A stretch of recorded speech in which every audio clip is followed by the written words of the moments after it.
like to welcome everyone to the latest edition of DiBella's Digest. And Lou, as we always begin, how has your week been? It's been okay. I mean, a lot of aggravation, Danny, but so is life. I've been very busy because of negotiations that are involving baseball, but not so much, not as much boxing. Though we had a little hearing before the IBF and some issues with my friend Eddie on Kambosos and Selby, but I think we'll resolve those. And now I'm sitting here with Tevin Farmer, who's beyond freaked out because he has a rematch clause that was a condition of making his fight with Jojo Diaz, and Jojo Diaz keeps going on social media and talking about fighting some Russian dude who's his mandatory who can't even get into the country, and Golden Boy and Eddie don't seem to be scheduling the Jojo Diaz rematch with Tevin, even though it's contracted for. So a lot of aggravation, Danny, but so is boxing. And frankly, these days, so is the world. Indeed.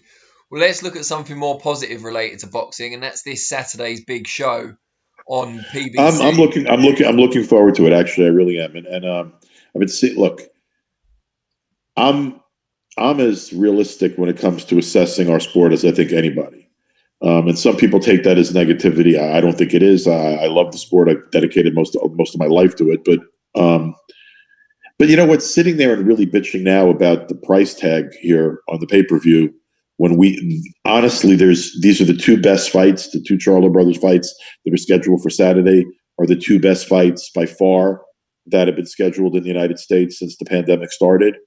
And they're on the same pay-per-view, and there's 6 fights on it. And, would it have been nice maybe if they would have priced it $10, $15 less, as a sign that they recognize that there's a pandemic and some people are struggling?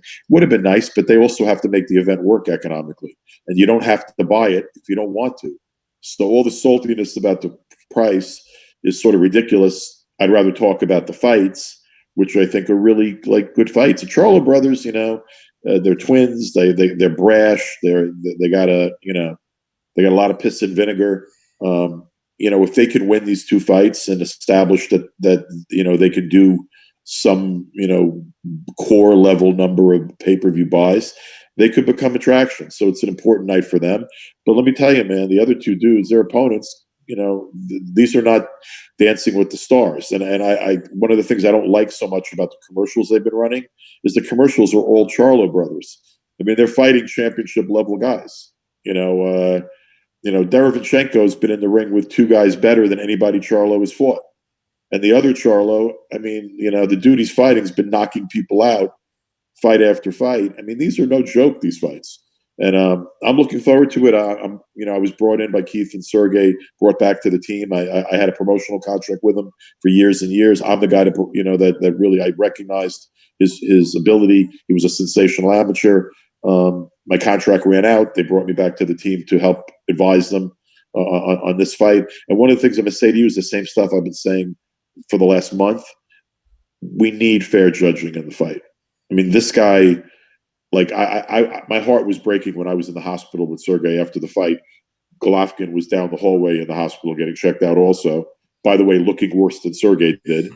And I really thought Sergey won the fight. But more importantly, Sergey was crestfallen because it was the second time that he thought that the whole way the promotion went hadn't been favorable to him and that he could have won either fight with Danny Jacobs or Triple G. And I think certainly with Triple G, I think the majority of people that watched thought he slightly got the better of Triple G.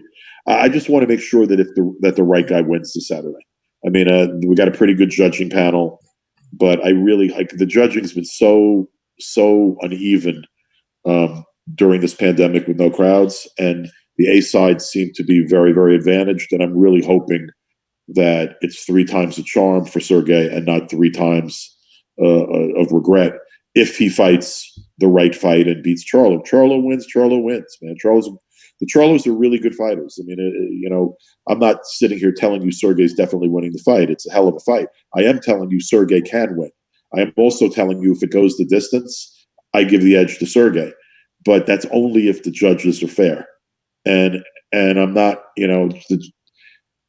I have respect for a lot of judges. There are some really good judges, but the judging system has to change. The judging system is rigged, and there are too many judges who haven't been particularly consistent or good, and we got to do, have better checks and balances. But we did have a chance to look at the judging panel before the fight, and the judges are quality judges, and I hope that their scores reflect that. So the two best fights on paper since the pandemic, 5 world title fights on the card in total. Is this the best show of the year? I don't know. I mean, look, I'm going to be honest, which I always am. I try to be. I really want to see Teofimo Lopez against Lomachenko. It just fascinates me on a lot of levels. We got some good fights coming that year, even like smaller ones, like Zepeda and Baranchek on ESPN. It's a very good fight. The Lomachenko and Teofimo, man, that fight really, I can't wait for that fight. And it could go two very different ways. Like I could see Teofimo hurting him. I don't think Lomachenko is great at 135. I think at 126 to 130, Lomachenko is the best fighter in the world. But at 135, I'm not so sure. He's just not physically as strong as some of the guys at the division. Teofimo's the guy who's about to move up to 140 after the fight. Loma's announcing he'll move back to 130, which, by the way, I think is where he should be. Either he's going to get hurt, Lomachenko, and shocked, or he's going to play with the kid. It could go two very different ways. I already made my bet. I bet on Teofimo because I bet with a boxing buddy who gave me 3-1 odds, which I thought were ridiculous, and I took the 3-1 odds for a nice little sum, and we'll see what happens. but I'm looking forward to that fight. I think that's a very good fight. I mean, Gervonta Davis and Leo Santa Cruz, it might be an attraction, but as a pay-per-view, I don't love it because I think I know who's going to win. I love Leo as a featherweight. I don't see Leo beating Gervonta Davis. No way, no how. I don't see a path to victory. So that one doesn't appeal to me as much. Look, as a show, 6 fights, 5 title fights, and 2 of them are as good as the Charlo Derevanchenko and the other Charlo fight. I think it's a good card. I mean, I'm going to watch it. I mean, I'm not going to, and I would think that real hardcore boxing fans and no quality are going to watch it. I don't know. The question is going to be on the pay-per-view is how does it cross over at all to more of the casuals? Does it cross over at all? Because if it doesn't, but here's the other thing too. I don't see other sports where people worry about the television rankings or buy rates or shit like that, business stuff like boxing. Like if you like the card and it's a great boxing card and you're going to buy it, God bless you. If you don't want to spend the money or you're too tight on strap for cash, you don't have to buy it. But, what do you care how many buys it does? What do you care? I see the argument only. Look, UFC's having great success with their pay-per-views during this pandemic. They haven't reduced their prices to reflect the economy. And frankly, one of the things about economies that are struggling a little bit or that are in bad or challenging times is that people need entertainment, and it's a little bit more harder now to get 10 people or watch with a bunch of people in the days of COVID because everyone's a little bit more careful about distancing, etc. But you still could get a buddy and sit 10 feet apart in your living room and split the cost of the pay-per-view. So, I think it's a terrific show. I think it was well conceived. I sort of like the 3 fights and then a break and 3 fights a little bit. I think it's sort of cool. I think that for the boxing fans that order it, I think they're going to enjoy it. Do you think UFC, because you mentioned about buy rates and UFC, do you think UFC going on the same evening might be a problem? It's gonna hurt a little bit. I think it's going to hurt a little bit. I think particularly because this is my observation, and I'm curious to what you think, Danny. I don't know if it's true in the UK also, but I think that UFC in the last year or two is starting to get a little bit more traction with some boxing fans. I think there are boxing fans for lack of other stuff to watch during the pandemic when only boxing and UFC were out there. I think people like me that were buying UFC were entertained. So, and like, look, I got to be honest. Like, I'm not a hardcore UFC fan, but I watch the stuff. I'm a big Israel Adesanya fan. He came to one of my events in Columbus, Ohio. We did a heavyweight show because he works out of the same gym as Junior Fa and Hemi Ahia in New Zealand. In New Zealand, I'm a fan of his. I think he's a sensational style, and I think he's got a lot of pizzazz. And I'm a fan of his, and I like the matchup because the other guy can really strike. So, I mean, I'm not a hardcore UFC fan, but I want to see the main event. But will you see the main event? Because presumably you'll be glued to the Charlo pay-per-view. Will I buy both? I don't know. That's the big question, isn't it? I don't know. Stranger things have happened. You know, I think it depends on my mood and everything else. But I do want to see the main event, so I may. We've got 2 shows here in UK prime time, and then we've got UFC and the Charlo pay-per-view in the early hours of Sunday as well. So there's going to be quite a few choices for the boxing fan in Britain. They better get a nap. They better get a nap. Very much so. What are the UK shows? So the WBSS final is being shown here. That's a good fight. Yeah. I mean, I'm not. I don't follow the cruiserweights as closely as some other divisions, but I'm starting to a little more only because there's so many quality fighters there. And I think that's the Dorticos. That's Dorticos and Breedis. Is that fight?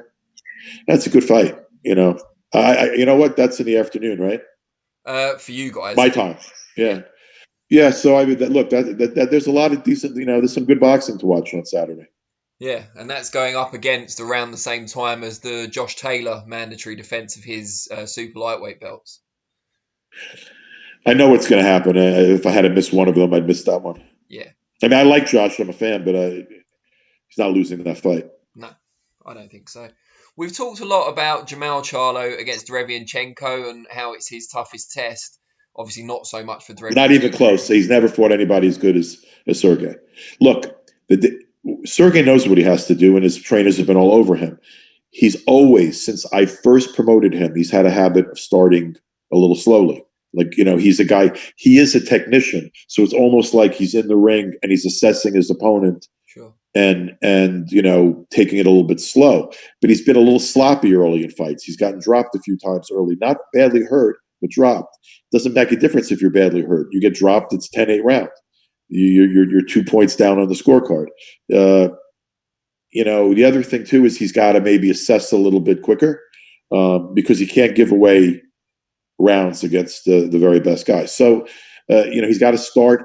I think a big key to him is to start quickly and not get caught early. And if the longer the fight goes, the more difficult it's going to be for Charlo. And if Sergey never hits the canvas and the fight goes the distance, he's going to win. Unless the judging sucks. And I hope it doesn't. And what of the other Charlo? Because although he's going in with a unified world champion in Jeison Rosario, not as much seems to be known about him as either of the Charlo brothers. He almost seems to have come from nowhere, although he hasn't, if you see. Well, you know what it was? Like, Rosario's one of those guys, he's not going to outbox you, probably, but he's so dangerous, and if he hurts you, he can change the whole pace and tenor of the fight. And he's just a very dangerous guy. Like, I think it's cool that Charlo took this fight because it's Rosario is not a household name and he's not particularly well known among boxing fans. But the motherfucker's a beast. I mean, he's a real tough draw. Like, I don't think, when J-Rock fought him, I don't think he knew what hit him, So I think it's a dangerous fight. I give Mel the edge in that fight. I give the Charlo the edge in that fight just because I think he's a better all-around game. Like, I think he's a better boxer. But he's got to be careful, man. Because the other kid's rough. And maybe the fact we haven't seen as much of the other kid makes him even more dangerous because we don't know what he has on a level like this. So I'm looking forward to that fight. I'm looking forward to both of those fights. Pick of the undercard for me is John Riel Casimero against Duke Maika. It's a bit of a strange one in that Casemiro for a long time seemed like he was going to fight a unification battle with Naoya Inoue. That was postponed and then eventually cancelled. And now he's defending his WBO belt against the guy who's unbeaten, unproven to an extent, but has nothing to lose. It could be a bit of a banana skin for Casemiro. It could be. Look, I sort of think Casemiro's fading, honestly, a little bit. I don't think he's the same guy as he was a couple of fights ago. I just think maybe he's more ready to be had. But you know what? Like, Duke's managed by Michael Bediaco's the guy that manages Comey. I work with him. He's a good guy. He's sung Duke's praises for a long time. But when I look at Duke's record, I don't think he's fought the same level as Casemiro. So the question's going to be, is he that level? Like how, he's undefeated, but I'm not sure I don't think he's never fought anyone like Casemiro. So, however, it's an interesting fight. And look, an undefeated kid, I mean, they don't bring guys out of, Ghana. Guys like that don't come over here and succeed to this point. You got to be pretty good to get over here in the first place. Yeah. You know what I mean? So, I mean, the kid obviously has skills. And I think it's going to be a good fight. I mean, I think a couple of years ago would have been I would have favored Casemiro heavily. But I just, from what I've seen the last couple of fights, I think Casemiro may be fading a bit. And just a couple of other guys on the bill I want to talk about. Luis Nery seems to have all the ability in the world, time still on his side, powerful. But just, does he need to get out of his own way a little bit? Yeah, that's a rhetorical question. You know that already. Yes, he does. This is an important fight for him, I think. I mean, there's some great things that can be done, some great matchups that can be done for him. If at his best, if he goes in, I think this is an important fight for him because if he looks really, really strong in this fight, I mean, there's some great matches that could be made. And then you've got Daniel Roman, who was on a great run at Super Bantam, and then surprisingly for some, me included, lost his belts to Alam Akhmadaliev. Yeah, but I got to tell you something. I was at that fight. That fight was close. Yeah, that was a hell. I mean, it was legitimately the correct decision, I thought, but it was really close. And Danny Roman could fight his ass off. I was actually pretty surprised when he was released after that fight. Like, I got to be honest, had I promoted him, I would not have released him after that fight. But I think he's still a top level guy, and I thought he gave a pretty. He didn't, even though he didn't win, I thought he gave another good account of himself against that MJ guy because that guy could fight. And now he's going up against Payano. It should be a relatively comfortable path back, given Payano's mostly been successful at the lower weight classes. Yeah, Payano's over his weight. It's a good name. I mean, it's a good opportunity, frankly, for Neri. See, this is exactly what you're talking about. He's being given a great opportunity to shine in this fight. He better shine. You know what I mean? And that's the thing with him is that sometimes you expect more out of him and you don't get it. And I think he needs to shine in this fight. Payano's got a good name. Has had some good fights, some good scraps, but Payano shouldn't be fighting at this weight, in my view. And it should be an opportunity for Nery to look sensational. Let's see what he does. Before I let you go, I'm going to have to put you on the spot. I think we all know who you feel is going to win Jermall against Derevanchenko. But who's going to win the other co-main event, Jermell against Jeison Rosario? Jermell. I wouldn't be shocked if it went the other way. I think unless he gets really, really clocked, even if he touches the canvas and gets up, he's got enough grit and ability to come back and win the fight. So I favor Jermell in that fight, partially maybe because I don't know as much about Rosario. I know both. I know those two. I know the Charlos since they're 16, 17 years old, literally. But I think it's a very good fight, but I would favor Jermell. And I'm going to predict Sergey by decision. Great stuff. Well, I wish you the very best of luck. Obviously, you're part of the team, so fingers crossed for you. And it might dictate the answers to the question next week when I ask how your week's been. It'll certainly go a long way to giving it a good start. So, good talking to you, Danny, as always.